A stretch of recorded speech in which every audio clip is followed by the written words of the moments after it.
Welcome to the Environmental Leadership Chronicles, a podcast brought to you by the California Association of Environmental Professionals. In this episode, I'm joined by co-host Connie Dobreva, and we feature Julie Regan, Executive Director of the Tahoe Regional Planning Agency. We recorded this episode on site at the 2023 AEP State Conference, just a few minutes after Julie stepped off the stage from giving the keynote address. Julie is a seasoned leader in communications, government affairs, and environmental conservation, with decades of experience in both the public and private sector. In 2022, she was appointed Executive Director of the Tahoe Regional Planning Agency, TRPA, the first environmental interstate compact agency of its kind in the United States. TRPA is charged with protecting the breathtaking Lake Tahoe, the second deepest lake in the United States and the ancestral home of the native Washoe people. Julie has been instrumental in finding a balance between environmental preservation and sustaining a thriving $5 billion tourist-based economy at Lake Tahoe. She earned her master's degree in journalism from Temple University and is currently a PhD candidate in environmental science at the University of Nevada, Reno, where she's focusing her research around the intersection of science and public policy. She's also past co-chair of the nationally focused Network for Landscape Conservation and has contributed to the global discussion on over-tourism through her writings on destination stewardship. We had a great time speaking with Julie to learn about her experience and leadership principles. Thanks for listening, and we hope you enjoy this episode.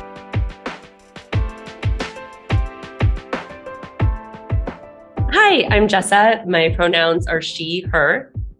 Hi, my name is Connie Dobreva, and my pronouns are she, her. And I'm Julie Regan, and my pronouns are she, her also. Yes, welcome to the podcast, Julie.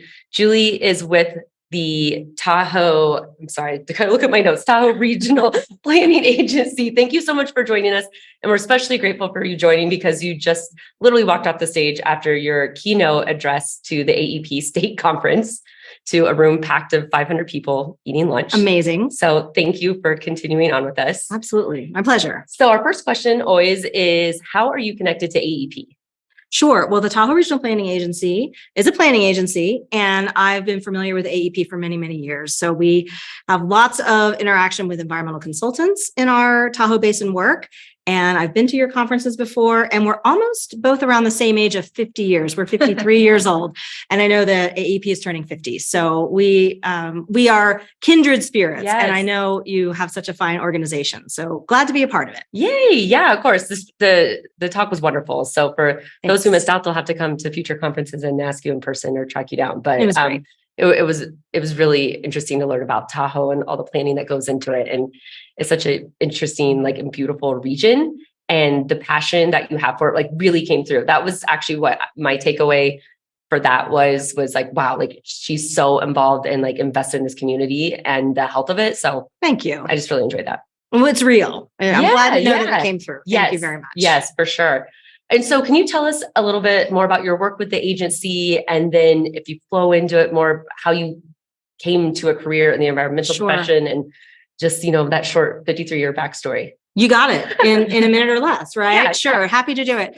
Well, I've been with the Tahoe Regional Planning Agency for 20 years. It's my 20th anniversary. And this is my 30th year of being in Tahoe. My husband and I eloped. We're originally from Delaware, from the East Coast. And I grew up on a farm. So my connection with the land, goes back to being a kid on a farm and walking through the woods. And, my grandparents had an orchard, a peach orchard, and a farm. So I had that connection, but I didn't really understand that as environmentalism until much later. But my connection to the land then spurred me into Lake Tahoe. Love brought me to Tahoe and fell in love with the community and with that lake. And to have a chance to spend 20 years working to protect it, it's a dream job. And I am now the executive director for the last 5 months. So I've just taken over the helm, and I get to work with an incredibly talented group of planners, of environmental professionals, scientists, support teams, communications professionals. So it truly is a dream job to lead the TRPA. Congratulations on executive director. That's amazing. And for 20 years. So how did you get into it at first? Did you have education in this area? Are you just I care about this, I want to start working here? Sure. Yeah. So my background is actually communication. So my undergraduate degree is in mass communications. My master's is in journalism.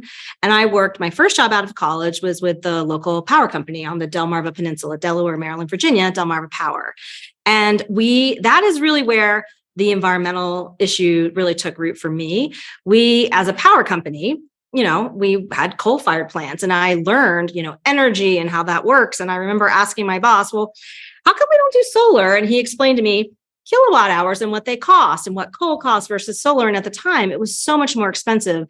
To see it now be competitively priced between alternative energy and coal-fired is a dream, but it really awoke. I had this great awakening of joy when I got into environmental issues working at the power company. And we had a program called Serving and Conserving Delmarva, where we really chronicled how the work that we did actually enhanced the environment. We had a fish hatchery plant with striped bass and had a complete program of putting the striped bass back into the tributaries of the Chesapeake Bay. We had osprey nests on power lines to protect them from getting zapped by the power lines. So platforms on power poles, as opposed to them making nests in the transformers and power equipment. And we had a whole series of programs that we worked at the power company. So I was really beginning my dabbling with environmental issues. And then eloped, got married in Tahoe, went to work for the water utility, South Tahoe Public Utility District. And that's when water conservation and all things Tahoe really kicked in. And then my husband and I moved back to the East Coast and had great relationships in Tahoe. And then we got called back to take the job at TRPA. That was 20 years ago. And at the time, it was very controversial because land use and development, never easy. In a protected watershed that has a lot of public land but yet so a lot of private issues to sort out. And the community was not a big fan of the agency. And so my communications background really helped build a community engagement strategy for the agency to bring people together, to say, we're all in this together. It's not us or them. It's not the economy or the environment. We are interconnected. And so that's the work that I set out to do. And then along the way, decided I really want to get more on the science side. So I'm getting my PhD in environmental science. So that's my love of the lake, my love of Tahoe, and then really my passion for positive change, which I feel like we in Tahoe have had the opportunity to drive a lot of positive change. Because if you think back of the way things could have gone for Tahoe, I mean, we could be looking at a massively decayed lake at this point. And to have a beautiful, stunning natural resource that, yes, is challenged and yes, is stressed. And there's a lot of, issues to be sorted out, but to be able to look out at that beautiful crystal blue water and go, hey, we're doing something here. We are making a difference. That's what drove me then. And that's what drives me now. Wow. I'm like, oh my gosh, I have so many questions. Connie, do you have anything you want to ask before I start going a million directions? Yeah, I'm curious about you talk a lot about your passion and what drives you, and tell me a little bit about what got you to study and to get a PhD, and right. What is it that you'd like to do with that? How do those two things connect? Thank you. That's a great question. Well, what I found over the decades of working in communication is really it came out of a frustration, right? What is mother is the author, and necessity is the mother of invention. Yes. Necessity is the mother of invention. Like I was really frustrated that science, it was clear what science, was out there, it was very logical and factual, but yet people did not see it. And they didn't understand the science because scientists often speak at one level and everyday language is at another level. And so I was really frustrated that people were not educated about basic things related to, erosion or the impacts of roads on the water quality of the lake and really simple things. So I then started working with scientists at my job in Tahoe and said, gosh, what I was a mile wide and an inch deep on the science, and I wanted to go deeper on the science and then be able to actually have that credibility with the science community to say, how about we frame it this way so that we can have a better understanding across a lay audience? And with the science community, having more confidence in working with me on that level, it's opened up some new doors, I think. And now science communication is a discipline at colleges across the country. That is a program that's sweeping the nation because even National Geographic said we have a science communications problem. We aren't getting the word out about basic understanding of our ecosystem, which sustains us. And people still have this idea of, well, that's kind of a nice to do. Well, no, nature is everything. That's what we depend on. So that was what fueled me. Plus, I just thought, I want my husband to call me Dr. Jules around the house. Oh, I think the same thing. I was like, soon to be Dr. Reagan. And Jules kind of sounds fun. I love it. And that's one of the questions I had is you're in this position as executive director for 5 months in a leadership position at the helm while getting a PhD, which I assume is fairly demanding. So I guess, how are you able to balance that workload and still, like you mentioned, you're married, so have time for relationships outside of work and the PhD program? Isn't that always the question? It's hard. I mean, there's no right answer. Like, it's hard. And in my experience of life, something always has to give, right? So right now, the last 6-8 months, it's been about my agency and moving into this leadership role. But luckily, I've been working for 6+ years, 7 years on my PhD. So I have a great committee. I have a great advisor at University of Nevada, Reno, and they understand because they know I'm a working professional. It's called a non-traditional student. Like I have a day job. So they are being super understanding, but I got to get it done. So it's really just mapping it out, scheduling it. And I have an incredibly supportive family. I have a great husband, and we take care of his mother who lives with us, and they're my team. And so if they cook, if I'm doing a meeting until the late hours of the evening, and it's just about your support system. And then just trying to not lose sight that you need to enjoy your life. And the reason that, many of us are working in Tahoe to protect it means that we need to get out and enjoy it and don't sit in front of the computer 24/7 too. So just trying to keep perspective. Yes. So what do you do for fun in Tahoe? What do you like to do? All of it, all of Tahoe, right? And just this winter, just snowshoeing and being out skiing, but in the summer, hiking and biking and being at the beach. And I love all things Tahoe. And really the best times are just on an easy hike out the back door, 2 dogs, love it. Christmas Valley, the fall in Christmas Valley, just looking out at the leaves turn gold, the aspens in Christmas Valley. It's a joy. It brings me joy. Yes, you can tell. I mean, even talk about, it's like, maybe I should move to Tahoe. It's the best. Not a bad idea. I live in San Diego, so another great place. That I have that passion for, your home, you can feel that. And so with the agency, I guess, coming back to the PhD program, are they supportive of that? Or like, how are you able to, like, for example, do they help cover any education costs? Do they help with time off? I'm just wondering from kind of an employer perspective, sure, right, how that works. Yeah, good question. A lot of organizations have tuition reimbursement. I have financed it myself. And because I'm not a full-time student, I don't qualify for a lot of programs. I did get a couple academic scholarships to help, which is great, but I'm self-financing. And the agency, though, has been supportive 100% of just time off. Some classes, try as I may to take them all at night. There were a couple that were in the afternoons. And so having a flexible work schedule has been amazing. But because I'm so committed to self-development and self-growth, we're really looking as an agency about a more structured tuition reimbursement program.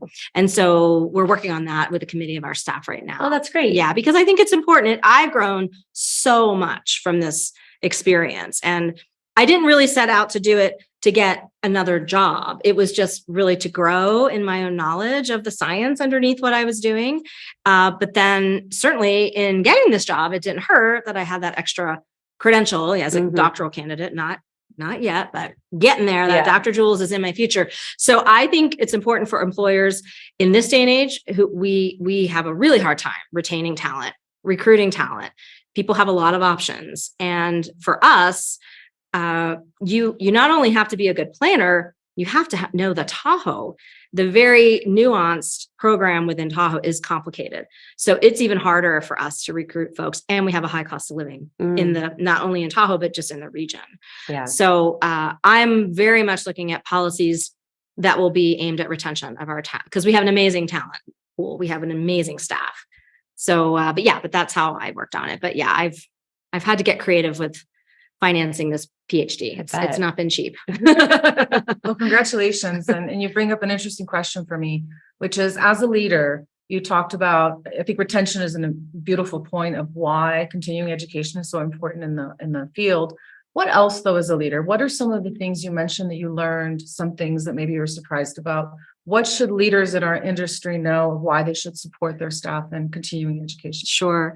I just think, it's the golden rule, right? We have to take care of our people first. Without our staff, we have nothing. We have nothing. And I am amazed at still the lack of mindfulness around that very simple, the golden rule, like treat your team the way you'd want to be treated in business today. It really surprises me because we get focused on the bottom line. We get focused on getting that plan amendment through or whatever it might be. But your team is what gets you there. So I had a one-on-one meeting with every employee. That was my goal within the first 6 weeks of taking the job. So 70 employees and I sat down one-on-one, and I spent anywhere from 30 to 45 an hour, minutes with each staff member, and listening to them. Number one, like, how are you doing? What are your hopes and dreams? What could be improved? What's important to you?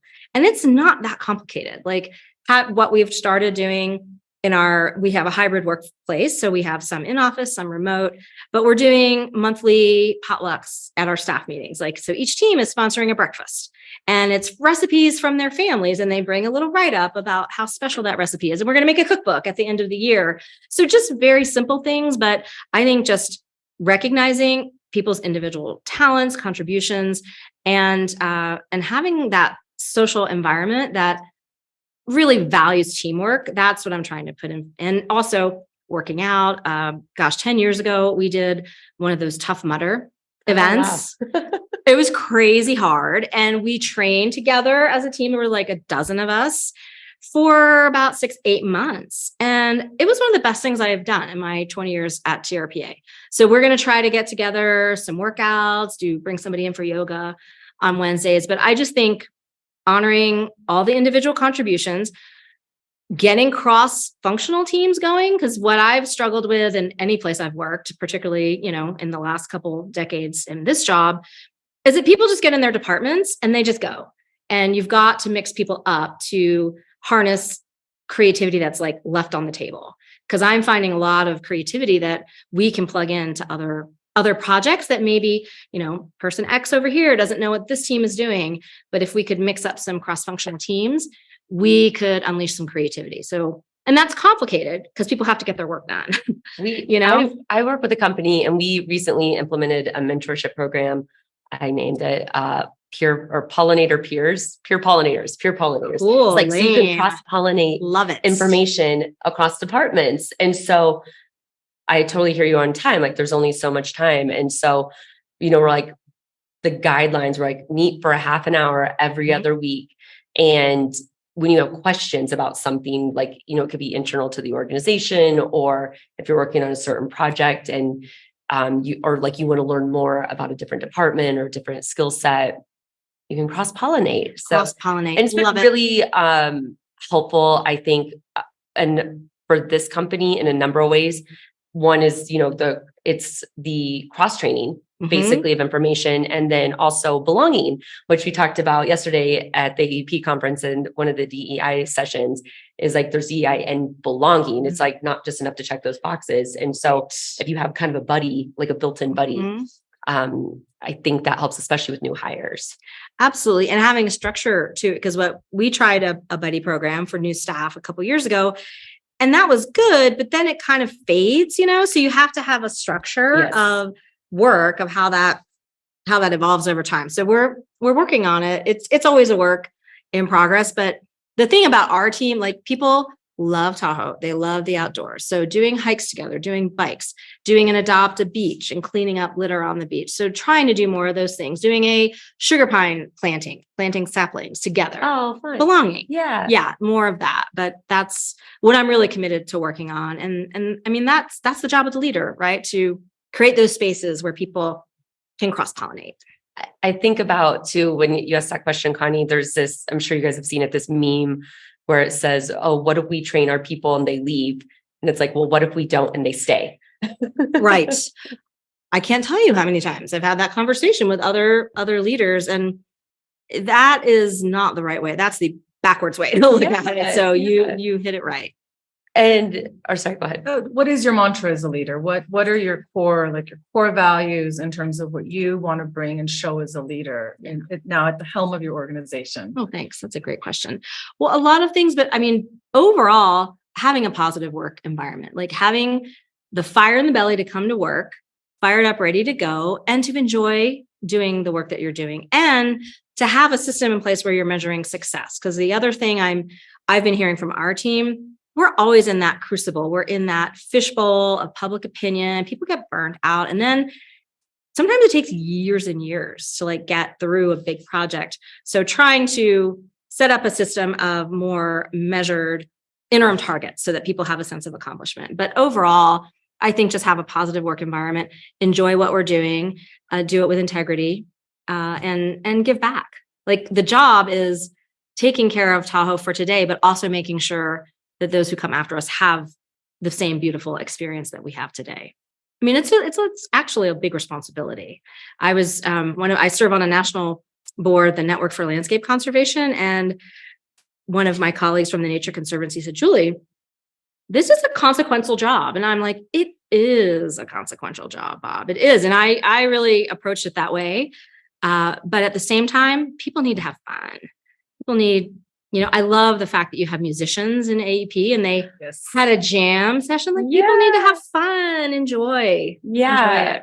I agree. And I've been learning something recently. I went to this facilitation consultants. They do play for work, and they have this diagram where it's an infinity symbol, and on one side structure, on one side's play, and like in the middle is where productivity comes out. I love that. And I think it's so hard when you do have a big responsibility, and for all of us, when you're in your zone, you care, like it can be, on a national or global scale, maybe not that big of a deal, but if you care about your job and you're passionate, that's the most important thing.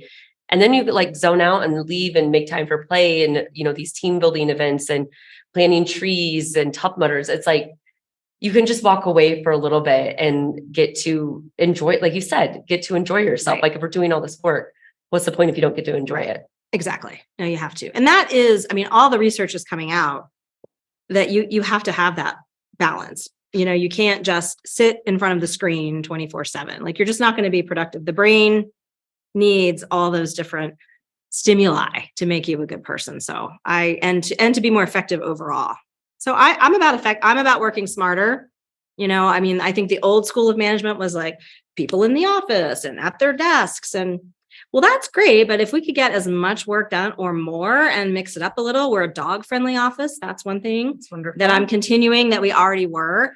People love bringing their dogs to the office, and like I'm going to put in a little fenced area so dogs can play in the back, and then we could have little picnic tables and have some collaboration outside. So things like that.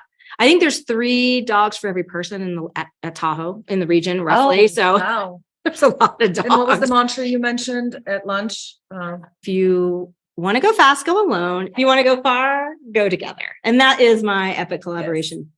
Yes. That's the touchstone of everything that we stand for at TRPA.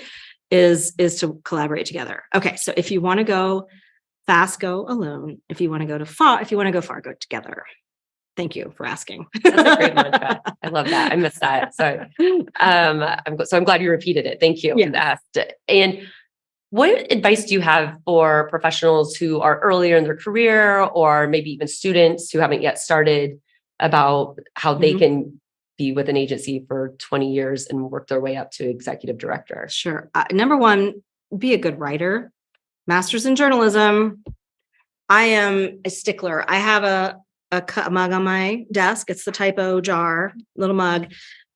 Quarters for typos. If it's a bad one, it's a $1. If it's a really bad one, it's a 5 spot. I love that. And then we buy coffee. It's not my slush fund because it's not that much money. But anyway, we, buy coffee for the team or whatever, but just be a good writer, like be a good communicator. Again, that's my background. I'm partial, but if you could have the best idea, you could have the best plan, you could have the best permit, the best amendment, the best policy.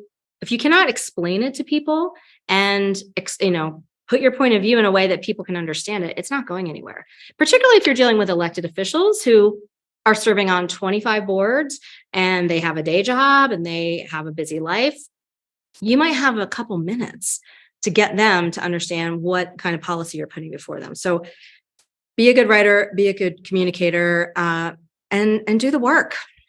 Do the work. I find in life in general, a lot of folks now are just saying, hey, I'm here. I want to do this tomorrow, but you've got to put in the time. There's no substitute for experience. And I'm big on innovation and I'm bold on innovation with our staff, but there is no substitute for putting in the time and getting that experience built up and try different things. When I hire, I look for people with diverse backgrounds that have worked in other areas, not necessarily all planning. Because you never know where that next great idea is going to come from. It might not be from the kind of background that you think you're looking for, and be open, to all kinds of, all kinds of innovation that might come your way. Because I think we get stuck as leaders in doing things a certain way.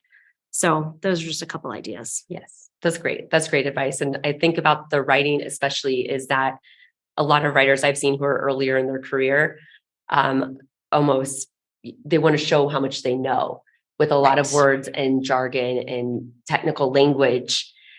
And it's like, great, or it's so great, this, but this needs to be digestible. The other person does not need to know all of this, all of your ideas. And so I think it's a challenging skill. And I think with technology, and we're actually going to have a podcast about chat GPT and AI writing. We're planning a panel for that. And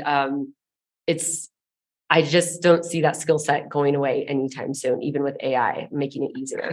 Agreed. And I just think we all get lazy. It's really easy to text and shortcuts but there's no substitute for just straight old good communication. Yes. Yeah, yes. I totally agree. Yeah. I often tell back to your mantra, back to, simple isms of Julie, like, silence breeds suspicion. That's one of mine. So communicate. Even think about it in just a friend that you haven't talked to in years. And you're like, oh, what are they up to? Like, it's just human nature. Yeah. Silence breeds suspicion, communicate often. And it's better to be effective than right. Because I think a lot of people who are coming out of planning schools or, who are technically so well-versed, get really hung up in that this is right. And in the world that we work in public policy, you have to be effective. It's good to be right, yeah, but sometimes you have to pivot, to get your point across in a different way. And you might have to evolve, not to say you don't have high standards, but be effective in your delivery. I feel like we could wrap up and let Julie get out of here. No. Shut the door, lock her in. Fun. I'm having a ball. It's so much fun. No, I thank you so much for every time I would think of a question, you would be answering exactly. I really loved your thoughts on leadership and how you view your role. And I think it's extremely important for us to remember to have fun in life and to remember our passion. And thank you for bringing that to us today. My pleasure. Yes, my pleasure. So we'll do the wrap up rapid five. Love it. Hard hitting as a journalist. Okay, let's do it. Hardball questions. All right. Favorite daily habit. Favorite day. I can't even say it. Looking out at the beautiful pine trees in Lake Tahoe. Just looking out the window, having coffee, honestly, is my favorite thing in the morning. Looking out at my beautiful yard. It sounds peaceful. 3 things you would take to a deserted island. Okay. I actually got this question once in a media interview. Ooh. And it was a good looking pair of shoes, because I think I'm going to get rescued and I want to look good. I'm going to do a hand crank blender because I might find some pina coladas, and something that's solar powered music so I can entertain myself until I'm rescued. I love the optimism. I'm here for a good time, not a long time. Hey, somebody's going to rescue me. I just know it's going to happen. We need you. What is your favorite environmental policy? Obviously, the Tahoe Regional Planning Compact. That's the interstate compact that set up TRPA in 1969. Yes. Favorite flora or fauna? So my favorite animal would be a blue heron. a great blue heron. I grew up on the East Coast, and those babies with their 6-foot wingspan, they always are up high and they just soar. They don't have a lot of predators, and they're beautiful and peaceful, and they're a sign of a good ecosystem too. So I would say for the animal. And then my favorite plant, I'll just go with the flower, the rubrum lily, the pink, big lilies. And they look beautiful. Their fragrance is amazing. And then finish this thought. Wouldn't it be cool if we could keep Lake Tahoe blue forever together? Love it. Thank you, Julie. Thank you. My pleasure. Thanks for listening. If you enjoyed this episode, please subscribe to be updated when new episodes are released, and leave us a review to let us know what you think. It also really helps us to share the podcast with others who may enjoy learning about the environmental industry. If you want to submit a shout out or any feedback, please send an email or voice memo to podcast@califaep.org. The email again is podcast with an S, podcast@califaep.org.